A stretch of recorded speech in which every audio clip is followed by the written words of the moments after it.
The crisp night air of the city was electric, 1,000 camera flashes, creating a constellation of artificial stars on the ground.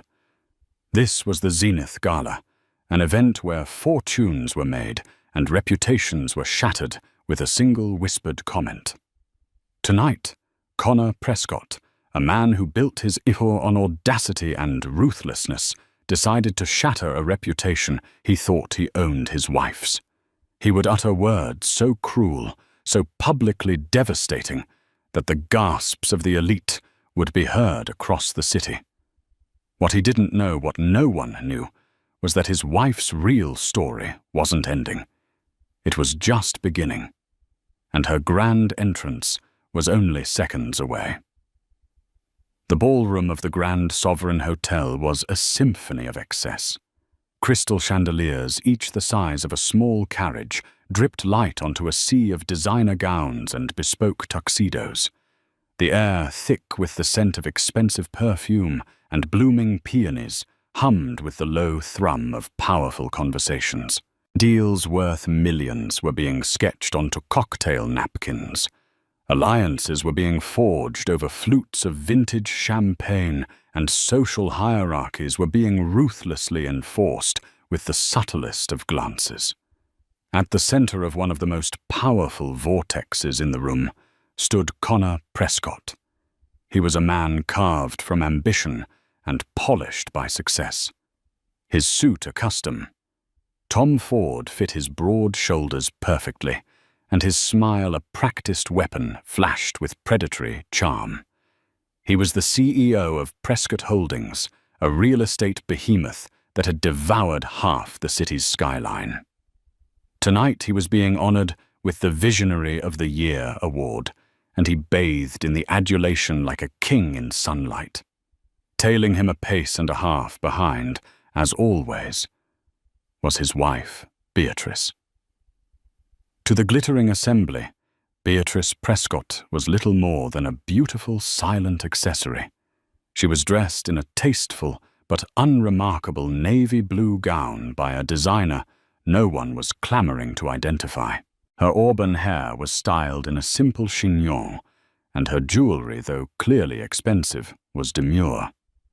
She was the ghost at the feast, a placeholder wife who fulfilled her duties by being present, pretty and perfectly quiet. She smiled when smiled and nodded when spoken to, and her hand remained delicately on her husband's arm, a silent testament to his ownership. For 10 years this had been her life. She had met Connor when she was a promising architectural historian, full of passion for restoring the city's forgotten buildings. He had been captivated by her intellect and quiet grace. But after they married, he had systematically, lovingly dismantled her. Her career was deemed a cute hobby. Her opinions were charming but naive, and her world was slowly shrunk until it was confined to managing their sterile mansion, planning his social calendar, and ensuring his suits were always pressed. He had hollowed her out and filled the space with his own ego, calling it love. Tonight, the hollowness felt like a cavern. Connor, darling, a triumph. Lawrence Duvall, the Gala's effervescent host and a notorious gossip columnist, air-kissed them both, though his eyes barely registered Beatrice. Prescott Holdings is simply unstoppable, and you brought your lovely shadow with you. Connor's smile widened, but it didn't reach his cold grey eyes.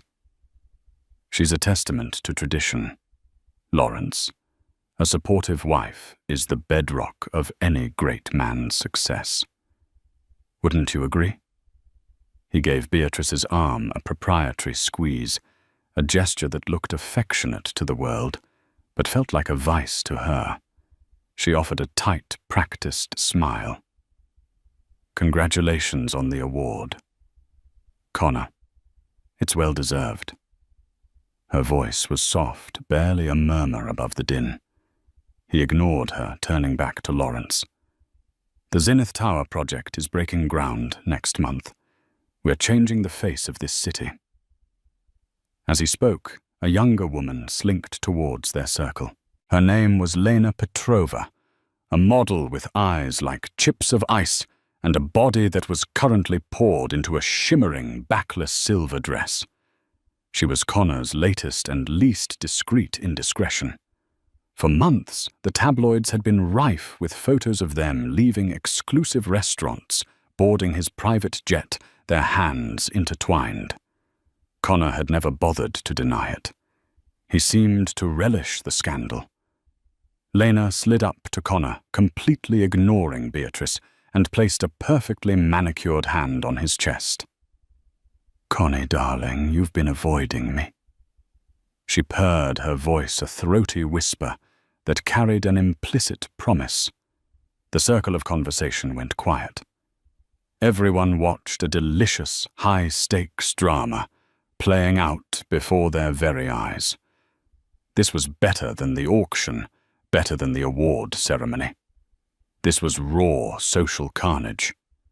Connor, far from being embarrassed, seemed to swell with pride. He was staging this. This was a performance. He unwound Beatrice's hand from his arm, dropping it as if it were soiled. He turned to face her fully, his expression a mask of feigned pity. "Beatrice," he said, his voice loud enough for everyone in their vicinity to hear. The ambient chatter of the ballroom seemed to dip as if the room itself was holding its breath. "I think it's time we stopped this charade. Don't you?" Beatrice's heart hammered against her ribs, a frantic bird trapped in a key of bone. She stared at him, her placid mask finally cracking. She had known this was coming, of course. She had felt the tectonic plates of their marriage grinding towards this earthquake for months. But knowing and experiencing were two vastly different things. The sheer naked cruelty of it, done here in front of all these people. It stole the air from her lungs.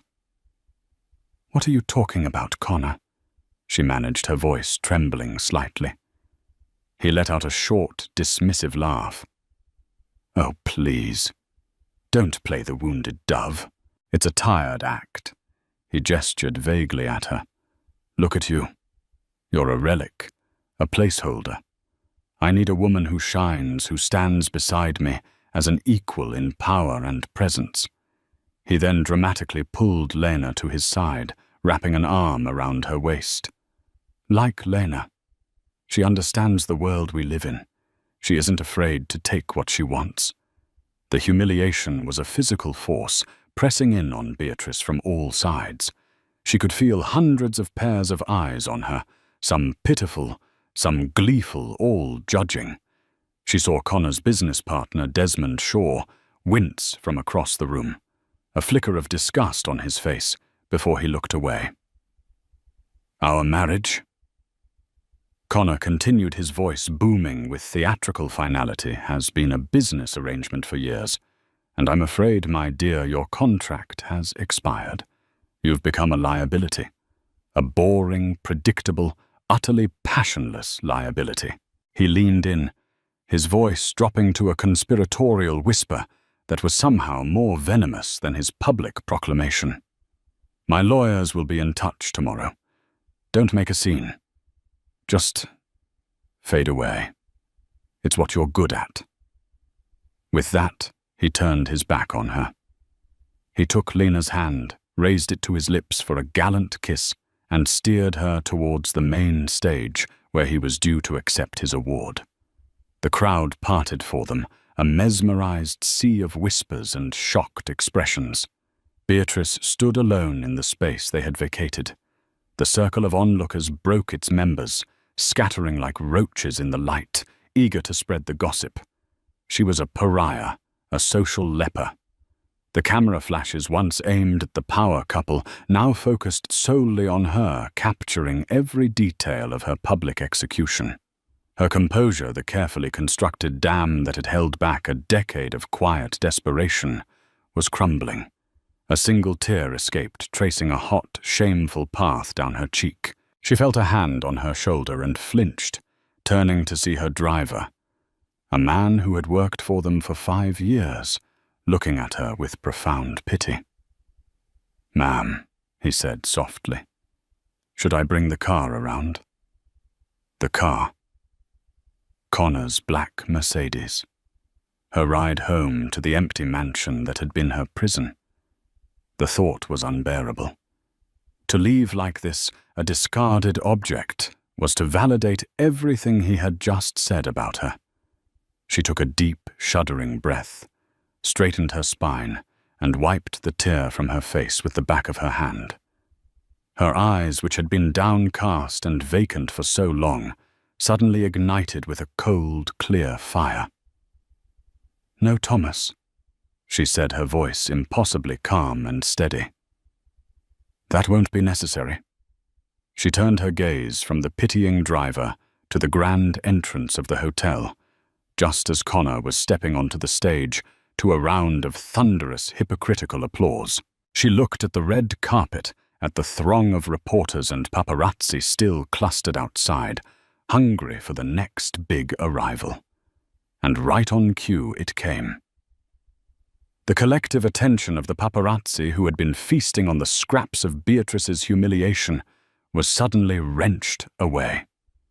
A new sound cut through the city night, a low, confident purr that spoke of unparalleled power and engineering. It wasn't the aggressive roar of a Lamborghini or the high-strung whine of a Ferrari.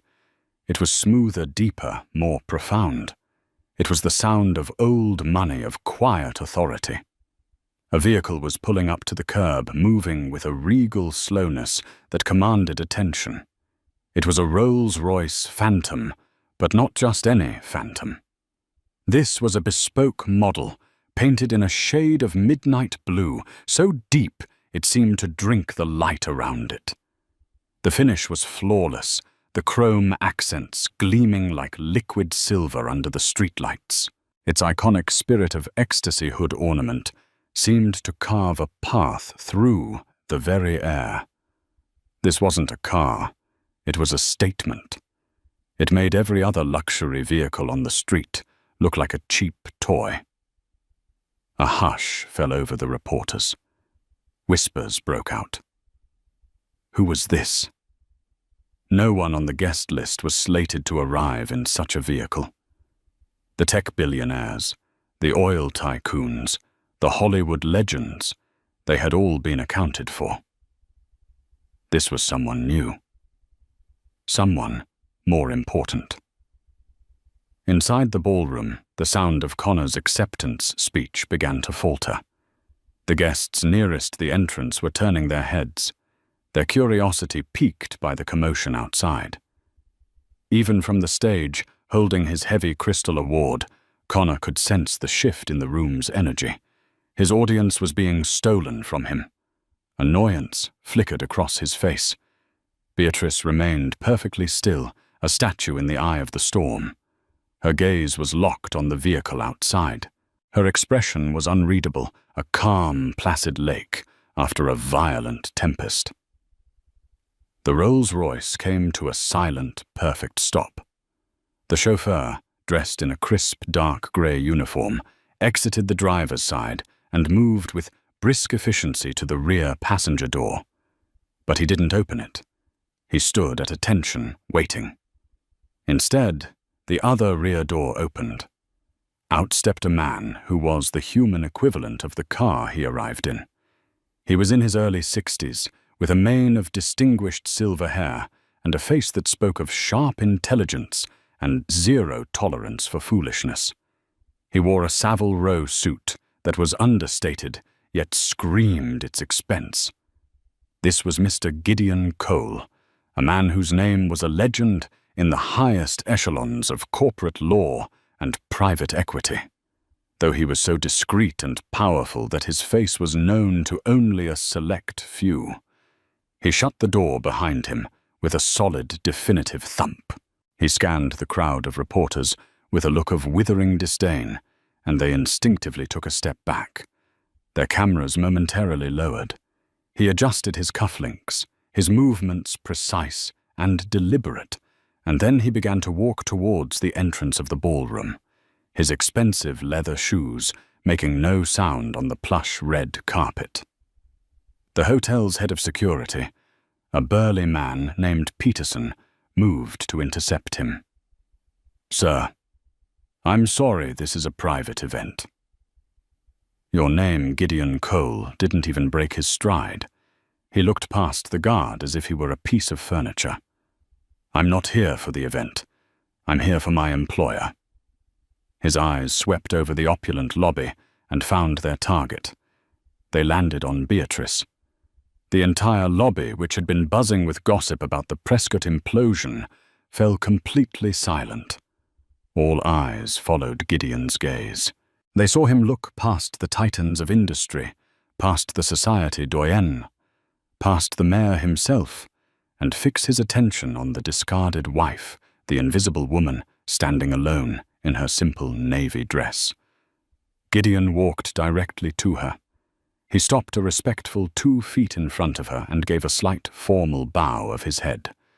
The gesture was one of profound deference, the kind an advisor gives to their monarch. "Madam Kensington," he said, his voice a rich, clear baritone that carried through the suddenly silent space. "I apologize for the delay." The traffic on the east side was more congested than anticipated. "Are you ready to proceed?" The name hung in the air, a puzzle everyone was desperately trying to solve. Kensington. Who was Kensington? Beatrice finally moved. The last vestiges of the timid, broken wife fell away from her like a shed skin. When she looked up at Gideon, her eyes were sharp, her posture commanding. She was no longer Beatrice Prescott, the shadow. She was someone else entirely. "It's quite all right, Gideon," she replied, her voice now possessing a resonance and authority no one in that room had ever heard from her. "My business here was concluded more swiftly than I expected." On the stage, Connor Prescott froze mid-sentence. His speech about future growth and market dominance died on his lips. He stared, his mouth slightly agape, at the scene unfolding by the entrance. He saw the car. He saw the imposing man. He saw them speaking to his Beatrice. It didn't compute. His brain scrambled to make sense of the impossible tableau. Gideon offered his arm to Beatrice. "The board members from the Tokyo Exchange have arrived. They are waiting for you in the Celestial Suite." Beatrice placed her hand on his arm. "Excellent. Let's not keep them waiting." Together they turned and began to walk towards the exit. They were no longer a man and a discarded woman, but a queen and her most trusted counsel. The crowd of elites parted for them instinctively, their shock and confusion palpable. Who was this woman? Where did Connor's mousy wife get a bespoke Rolls-Royce and an advisor who radiated more power than anyone in the room? And what was this talk of Tokyo board members? As she passed the foot of the stage, Beatrice paused. She turned her head and looked up at her husband for the first time since he had cast her aside. She didn't look angry. She didn't look hurt. She looked at him with a cool, detached assessment, the way a scientist might look at a specimen under a microscope. She gave him a small, enigmatic smile. It was a smile that held 10 years of secrets, a decade of silent planning. It was a smile that said, "You have no idea what you've just done." Then she turned and continued walking, leaving Connor standing on stage, his Visionary of the Year award, suddenly feeling like a worthless piece of glass in his hand. The applause had died. Every eye in the room was now on his wife. His invisible, boring liability of a wife. He watched utterly dumbfounded as Gideon Cole held the door of the midnight blue Rolls-Royce open for her. She slid into the plush leather interior without a backward glance. Gideon got in the other side. The door closed with that same satisfying bank vault thud. The car purred to life and pulled away from the curb, disappearing into the city night with the quiet confidence of a predator leaving the scene of a successful hunt.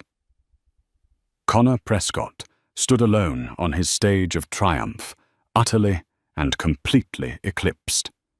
The humiliation he had so carefully orchestrated for his wife had in a matter of seconds ricocheted back and hit him with the force of a wrecking ball. The gala was ruined. His moment was gone, and a terrifying, gut-wrenching question began to form in his mind. Who in the hell had he been married to for the last 10 years? The interior of the Rolls-Royce was a cocoon of silence and luxury. The chaos of the gala, the flashing cameras, the shocked faces, the rising crescendo of whispers faded into nothingness as the heavy door sealed them in. The seats were upholstered in the softest cream-colored leather, and the air smelled faintly of wood polish and success. For the first time in what felt like a lifetime, Beatrice allowed her shoulders to slump. She leaned her head back and closed her eyes, letting out a breath she felt she'd been holding for a decade. Gideon Cole watched her, his expression softening from the stern mask he wore in public to one of genuine concern and admiration. "Are you all right, Beatrice?" he asked quietly. She opened her eyes, a wry smile touching her lips. "He called me a liability." Gideon. A boring, passionless liability.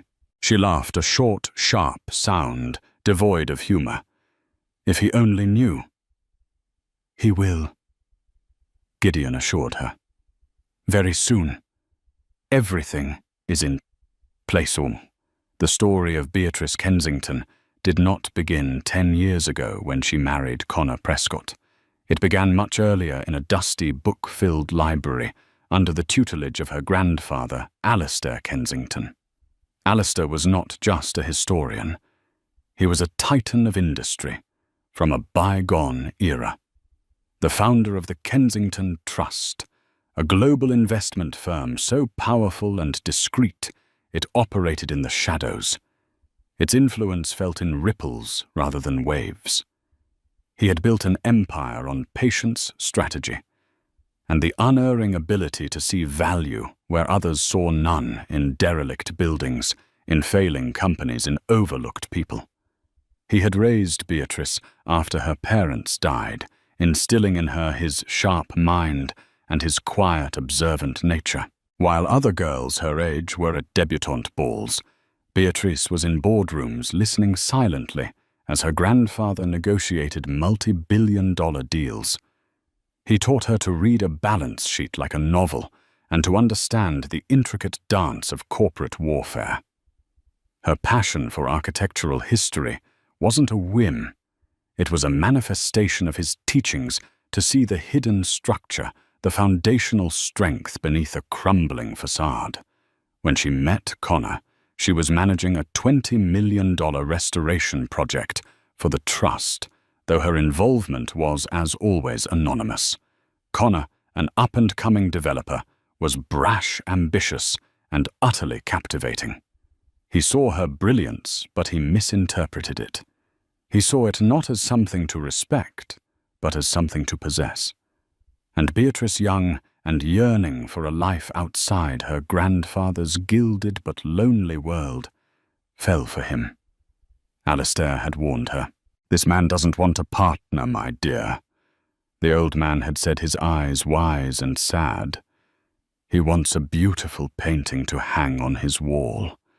He will frame you, admire you, and then one day he will grow bored and replace you with a newer piece."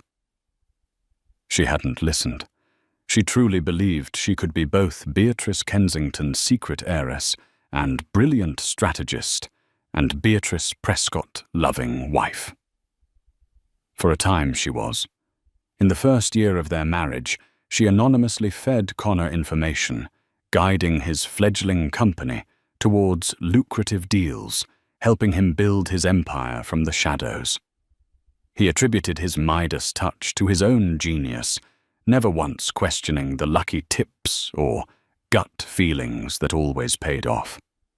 Her grandfather passed away 2 years into her marriage, leaving her the sole heir and controlling stakeholder of the entire Kensington Trust, a fortune so vast it dwarfed Connor's burgeoning empire into insignificance. Her inheritance was structured with the utmost secrecy, managed by a board of loyalists her grandfather had handpicked, led by the formidable Gideon Cole.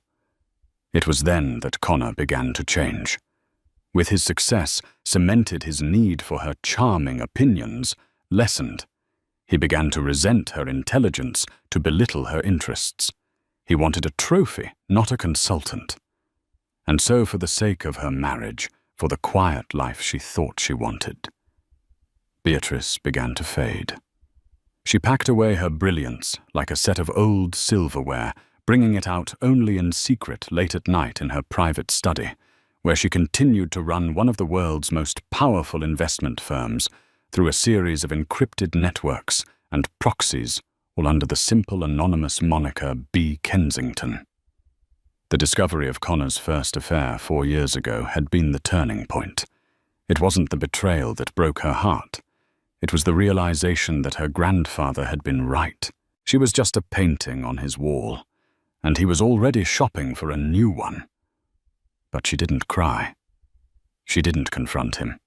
Alistair Kensington had taught her that revenge is a dish best served cold on a silver platter in a public forum with devastating financial consequences.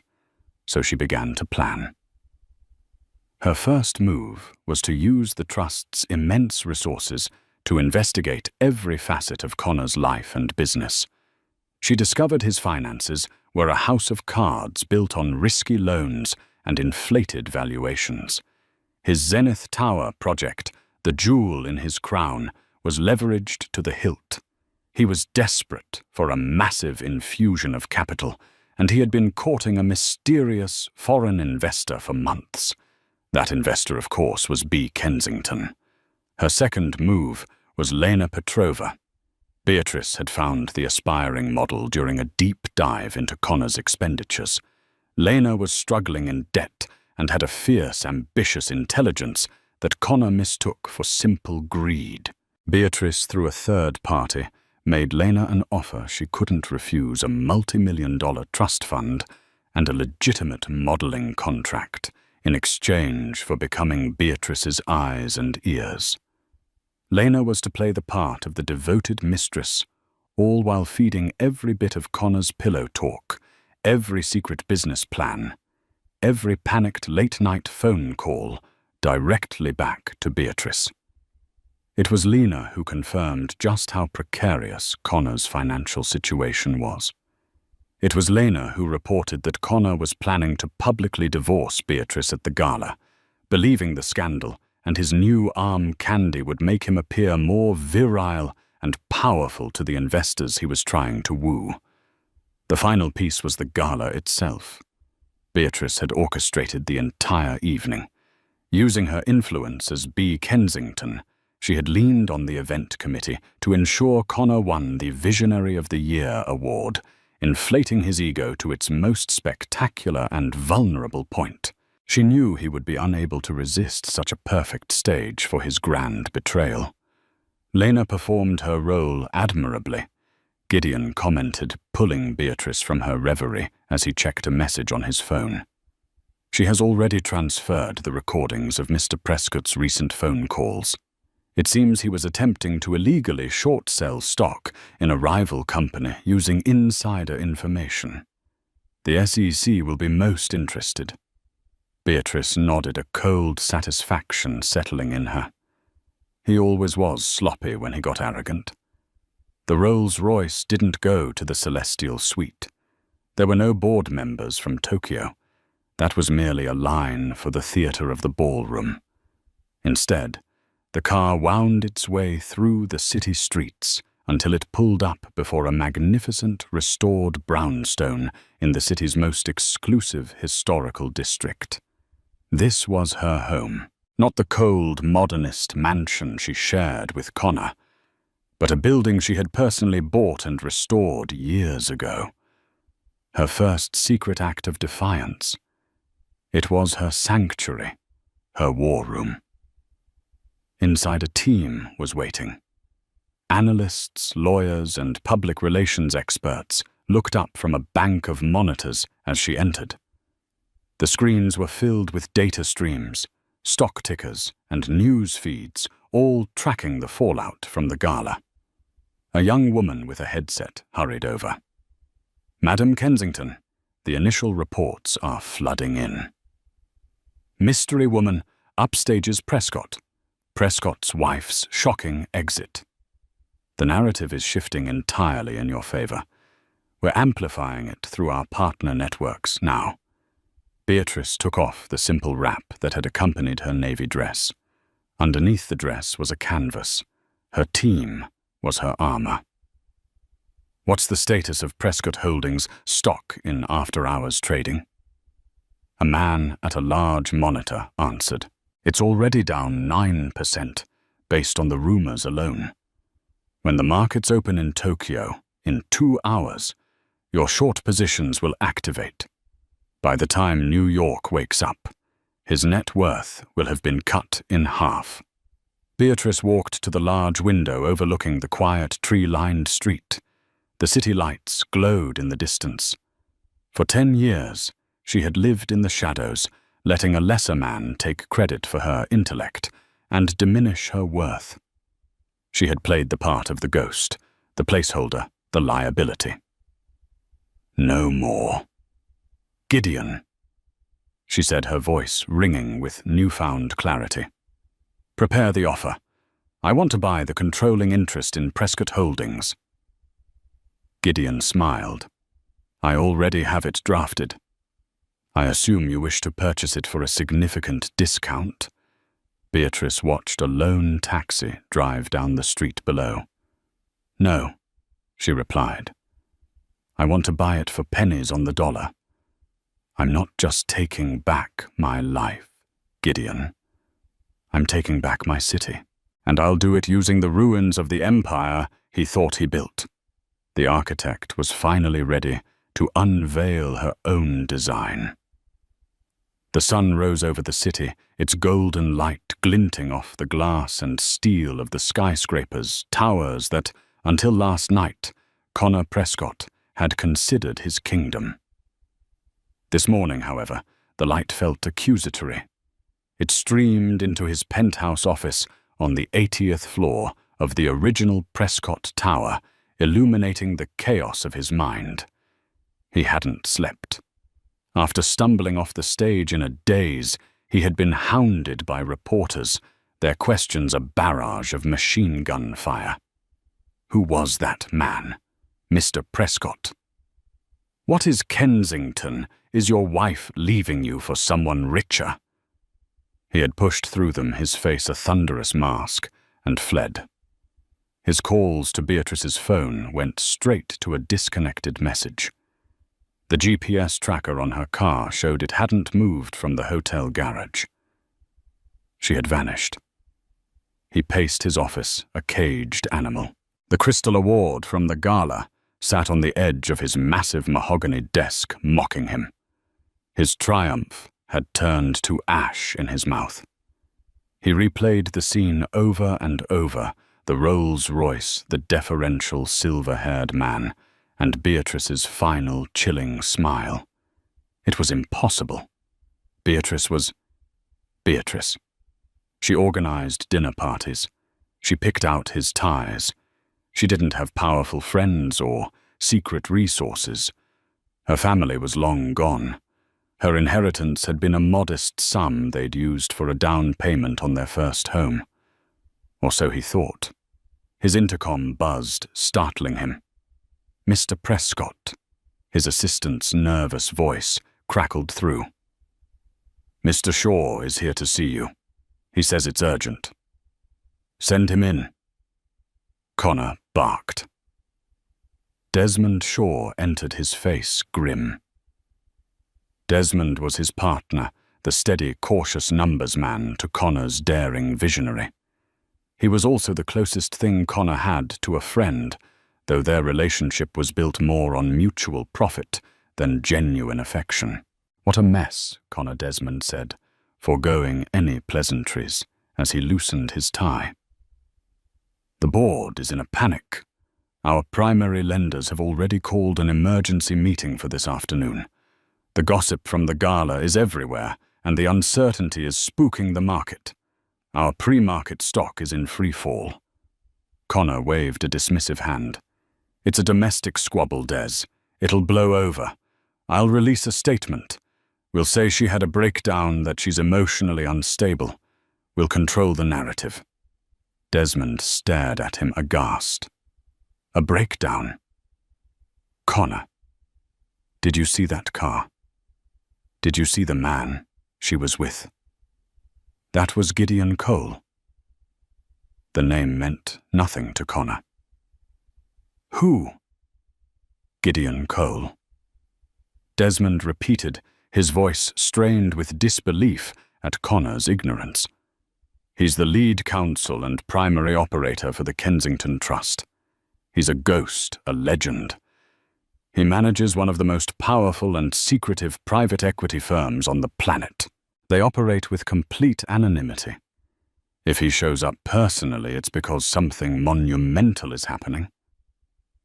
A cold dread began to seep into Connor's bones, far colder than the hangover from the champagne he'd drunk in celebration. Kensington Trust. What does that have to do with Beatrice, I don't know. But that's the name he called her. Wasn't it Madam Kensington? Before Connor could process this, his assistant buzzed again, her voice now trembling with panic. "Sir, you have a visitor. A Mr. Cole. He says he has an appointment." Connor and Desmond exchanged a look of stunned horror. "I don't have an appointment with any—" Connor began, but it was too late. The double doors to his office swung open. Gideon Cole strode in, flanked by two sharp-suited junior associates carrying briefcases. He moved with an unhurried, predatory grace, his eyes taking in the opulent office with a flicker of amusement, as if it were a child's playroom. Prescott Gideon said, his voice as smooth and hard as marble. "Thank you for seeing us. I am Gideon Cole. I represent the interests of B. Kensington." The name hit Connor like a physical blow. B. Kensington. The mysterious, absurdly wealthy foreign investor he had been desperately courting for the past 6 months. The investor who was the last and only hope to save the over-leveraged Zenith Tower project, and by extension his entire company. He had been so close to closing the deal, a $500 million capital infusion that would solve all his problems. You represent B. Kensington," Connor stammered, trying to regain his footing. He straightened his tie, puffing out his chest in a desperate attempt to project the authority he felt rapidly slipping away. "Well, it's a pleasure to finally meet you. I was expecting to hear from your people today to finalize our agreement." Gideon's lips curved into a smile that held no warmth. "Our agreement is indeed what I am here to discuss. However, the terms have changed." He placed his briefcase on Connor's desk and opened it with a precise click. "B. Kensington has been monitoring the performance and leadership of Prescott Holdings closely. And in light of recent events, both professional and personal, our confidence in your stewardship has been fatally undermined." From the briefcase, he produced a single, elegantly bound document and slid it across the polished mahogany. "This is not a funding proposal, Mr. Prescott. This is a buyout offer." Connor stared at the document as if it were a snake. He snatched it up his hands, trembling slightly. His eyes scanned the first page. his face growing alour with every word he read. The Kensington Trust, on behalf of its principal B. Kensington, was offering to buy a controlling 51% stake in Prescott Holdings. The offer price wasn't just low, it was insulting. It was a fraction of the company's market value from the previous day. It was a predator's price offered for a wounded animal. "This is ludicrous," Connor exploded, slamming the proposal down on the desk. "This is an outrage. We had a deal, you can't just—" "We had a preliminary discussion," Gideon corrected him coolly. "Nothing was signed. And since that discussion, our due diligence has uncovered irregularities." He nodded to one of his associates, who opened another briefcase. "Fraudulent asset valuations, questionable accounting practices, not to mention a pending SEC investigation into insider trading. We have a rather comprehensive file." Desmond Shaw looked like he was going to be sick. He sank into one of the leather chairs, his face ashen. He knew about the creative accounting, the corners they had cut. He had warned Connor against it. Connor felt the walls of his office, his 80-floor fortress, closing in. He was trapped. He looked from Gideon's implacable face to the damning document on his desk. One question screamed in his mind. "Who?" he growled, leaning over his desk, his voice a low threat. "Who is B. Kensington? Who is doing this to me?" Gideon.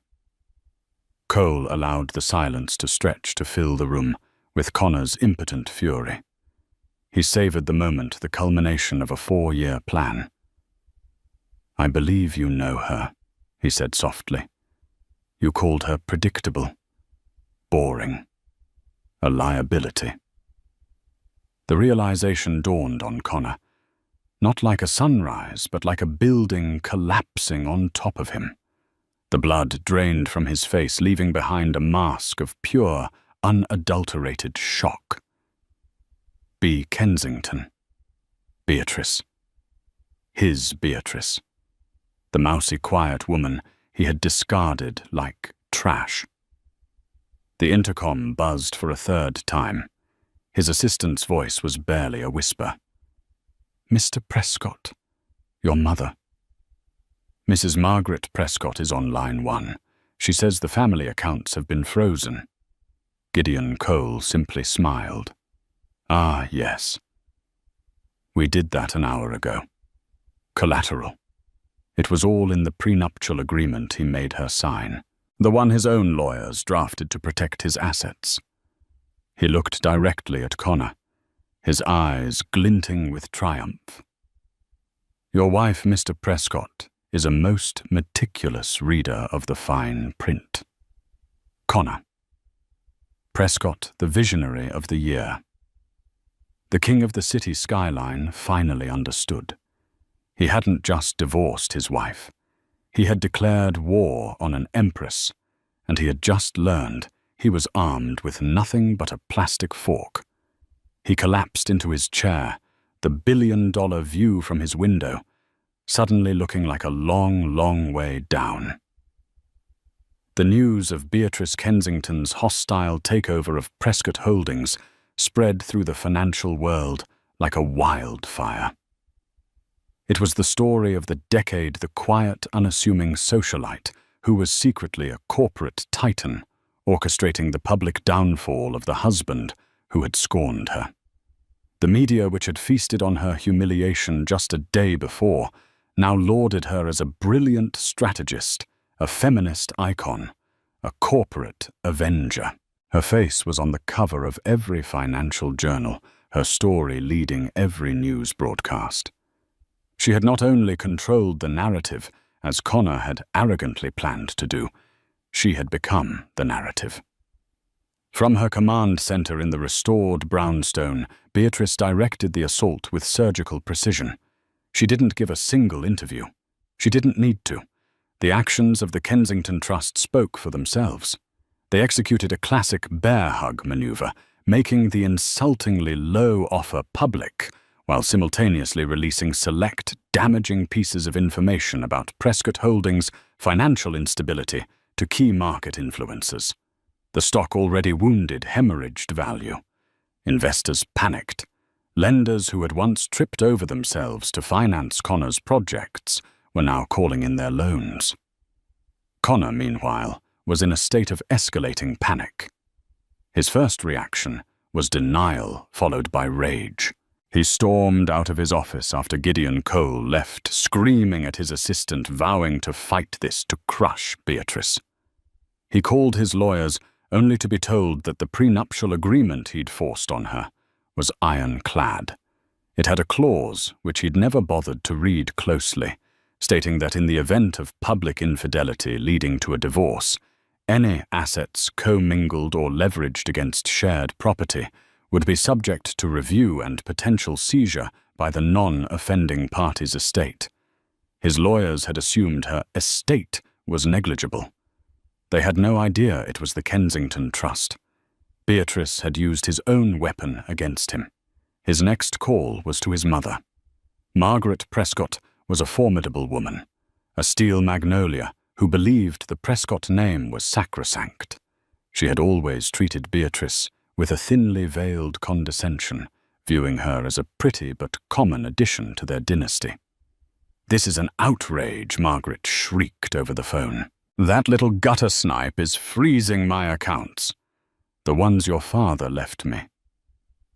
You march over to wherever she is hiding and you put an end to this nonsense right now, Connor. Remind her of her place, fueled by his mother's fury." Connor drove to the mansion he had shared with Beatrice, thinking he could confront her there. He found the locks changed. A private security team, polite but immovable, stood at the gates. They informed him that this property was now under the sole ownership of Madame Kensington, as per the terms of the prenup, since the mortgage had been secured using a joint account. He was denied entry to his own home. Desperation began to set in. He tried to rally his allies on the board, but found his support evaporating. Desmond Shaw, his own partner, was now distant and non-committal. Desmond had spent the previous evening doing his own research into the Kensington Trust, and the scale of its power had left him breathless and terrified. He had always harbored a quiet respect for Beatrice, sensing a sharp intellect beneath her placid exterior. He'd seen how Connor treated her, and while he'd never interfered, it had left a sour taste. This was not a fight they could win. It was a reckoning they deserved. Finally, Connor did the one thing he swore he would never do. He humbled himself. He got Beatrice's new number from a mutual acquaintance and called her. She answered on the second ring, her voice calm and cool. "Connor." Not a question, but a statement. "Beatrice. Bea. Please." He began the unfamiliar act of pleading, feeling like acid in his throat. "We need to talk. This has gone too far. This is our life, our history you're destroying." "I'm not destroying anything, Connor," she replied, her voice even. "I'm renovating. You built a house on a rotten foundation. I'm simply clearing the plot for new construction. This is about the Gala, isn't it? About Lena." He pressed desperately, searching for an angle. "I'm sorry. Okay, I was an arrogant fool. I was trying to impress the investors. Our investors, it turns out. We can fix this. We can go to counseling. We can put the company back together." A soft, mirthless laugh came through the phone. "Counseling. You think this can be fixed with counseling? This was never about Lena Connor. She was a business transaction. This is about 10 years of being suffocated. 10 years of you dismissing me, belittling me, and systematically erasing every part of me that wasn't a reflection of you. You didn't just cheat on me, Connor. You tried to annihilate me. You just weren't very good at it." His desperation curdled back into anger. "You think you can run my company? You who spent the last decade planning luncheons. You'll run it into the ground." "That's where you're wrong," she said, and he could almost hear the smile in her voice. You see, while I was planning those luncheons, I was also managing a global portfolio worth 50 times what your little real estate empire could ever hope to be. While I was picking out your ties, I was orchestrating hostile takeovers in the Asian market. While I was smiling silently by your side, I was learning every single one of your weaknesses. You didn't have a wife, Connor. You had a master strategist living in your house, and you were too arrogant to ever see it. The call ended. Connor was left in a stunned silence, the full scope of his miscalculation crashing down on him. Meanwhile, Desmond Shaw made a decision. He couldn't save Connor, but he might be able to save the company and its thousands of employees. He contacted Gideon Cole's office and requested a meeting with Beatrice. He was brought to the brownstone, and as he was led into the bustling command center, he was struck by the quiet, focused efficiency of the operation. At its center was Beatrice, no longer the timid wife he knew, but a commander in her element, giving clear, decisive orders. Mr. Shaw, she said, turning to him. Her eyes were not vengeful, but clear and appraising. Thank you for coming. Beatrice. Madam Kensington, he stammered. I came to tell you that I was never a party to Connor's personal actions, and I was against many of his riskier financial strategies. I have the documents to prove it. The company itself, the core assets, they're strong. It was his leadership that was the problem. Beatrice nodded slowly. I know, Desmond. I've reviewed your records. You consistently advised caution. He consistently ignored you. She gestured to a chair. The Kensington Trust isn't a demolition crew. We are builders. I have no intention of destroying Prescott Holdings. I intend to absorb it, restructure it, and make it profitable and stable. But to do that, it needs leadership that understands its true value. Leadership it can trust. An unspoken offer hung in the air between them. Desmond saw his chance, a lifeline. I can provide that, he said earnestly. I know this company inside and out. I can help you transition. I'll work for you. Beatrice gave him a long, thoughtful look. Your loyalty to Connor has been noted, she said. But so has your competence. We may have a place for you in the new Kensington Prescott entity. But first there is one more thing I need. She slid a file across the table. These are the preliminary plans and unrecorded liabilities for the Zenith Tower project. I know Connor kept a second set of books, a secret ledger detailing the bribes, the corner cutting on materials, the real numbers. I need it. It's the last piece of leverage I require to ensure his complete and unconditional surrender. Desmond swallowed hard. He knew exactly where that ledger was. Giving it to her would be the final, ultimate betrayal of his partner, but it would also be the salvation of the company he had helped build. His loyalty was to the 5,000 employees, not to the arrogant man who had led them all to the brink of ruin. He met her gaze, a silent contract passing between them. I know where it is, he said. With Desmond Shaw's allegiance secured and the secret ledger in her possession, Beatrice had all the ammunition she needed. The ledger was a Pandora's box of corporate malfeasance, detailing everything from bribes to the deliberate, dangerous use of substandard materials in the Zenith Tower. It was enough to send Connor to prison for decades, but Beatrice didn't want him in prison. She wanted something more thorough, a public spectacle, where he would be forced to dismantle his own legacy piece by painful piece. Gideon Cole drafted the final offer, a masterpiece of legal entrapment. On the surface, it looked like a lifeline.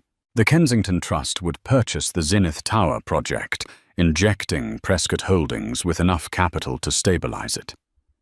In return, Connor would step down as CEO, avoiding financial ruin and criminal charges with a comfortable severance package. The trap was buried deep within the fine print.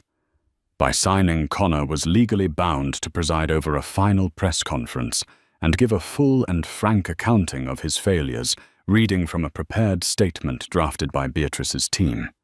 It was a confession disguised as a corporate press release. He had a choice: public humiliation or federal prison. Gideon presented the offer to a haggard and defeated Connor.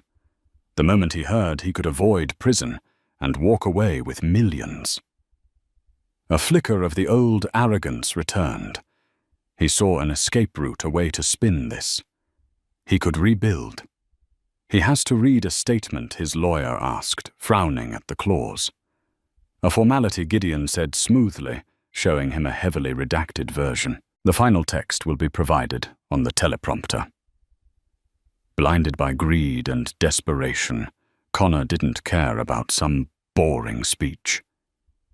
"Fine, whatever." "Where do I sign?" he snapped. He scrawled his signature, sealing his own fate. The press conference was set for 2 days later in the atrium of Prescott Tower. While the media worked itself into a frenzy, Beatrice worked quietly. She and Desmond Shaw created a new ethical business plan for the restructured company, which would be renamed the Kensington Shaw Group. She met with union leaders, guaranteeing jobs and restoring the pensions Connor had raided. She was not just tearing down, she was building up. On the morning of the press conference, Lena Petrova arrived at the brownstone. She looked tired but relieved as she handed Beatrice a small flash drive. "This is the last of it," Lena said. "Audio of him bragging about how he was going to destroy you, how you were too stupid to have ever made him sign a decent prenup." Beatrice took the drive. "You've done well, Lena. The funds are in your account. Go have a wonderful life." As Lena left, Gideon entered, holding a stunning dark red power suit. It was her armor for the final battle. "It's time, Beatrice," he said softly. She stood and put on the jacket, looking at her reflection in the window. The timid ghost was gone forever. In her place stood a queen, ready to claim her kingdom. "Let's go," said Beatrice Kensington. "It's time for the visionary of the year to give his final performance." The atrium of Prescott Tower was a media circus. A forest of microphones and cameras was aimed at the podium, all waiting for the final act. Connor Prescott walked onto the stage, a ghost in a bespoke suit. The tremor in his hands betrayed the crushing pressure he was under as he attempted a charming smile that came out as a grimace. He stood at the podium, his eyes finding the teleprompter. He began reading the standard corporate platitudes, his confidence momentarily returning. This was easy. He could spin this. Then the script changed. "This partnership has become necessary, due to a series of catastrophic leadership failures on my part." Connor stopped, his blood running cold. This wasn't the script.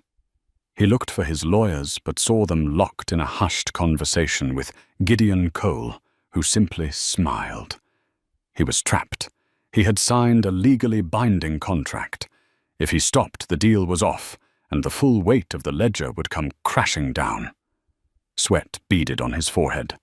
With a voice now strained and shaky, he continued confessing to everything. These failures include the deliberate misrepresentation of company assets and the cultivation of a corporate culture that prioritized reckless expansion over fiscal responsibility. A wave of murmurs swept through the crowd.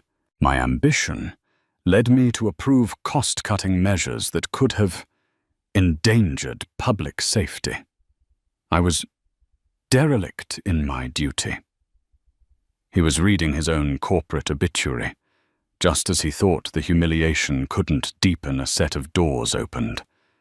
Beatrice Kensington entered a vision of power in a crimson suit, flanked by Desmond Shaw.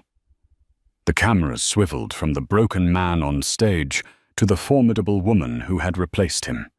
She walked directly to the stage and stood beside him, a silent, powerful presence. The teleprompter fed Connor his final devastating lines. And so, with immediate effect, I am stepping down as CEO.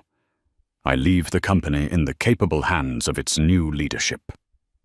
As he finished, the Prescott Holdings logo on the screen behind him dissolved, replaced by a new elegant design, Kensington Shore Group. Beatrice stepped forward to the microphones, her voice strong and clear. "Thank you, Connor, for your candor," she began, the irony sharp as glass. "The Kensington Shore Group is committed to a new era of integrity. Our first act will be to halt the Zenith Tower project and conduct a full independent structural audit. We will not build a monument to ego on a foundation of lies." She looked directly at the press. "There has been much speculation about my personal life. Let me be clear. My story is not one of a woman scorned. It is the story of a woman who has taken back what is hers. For too long, my contributions were made in the shadows. Today, I am simply stepping into the light." Suddenly, an audio file played over the atrium's PA system. Connor's voice, grainy and unmistakable, from Lena's recording. "Going to destroy her." His voice echoed. "Leave her with nothing. She was too stupid to have ever made me sign a decent prenup." It was the final nail in his coffin.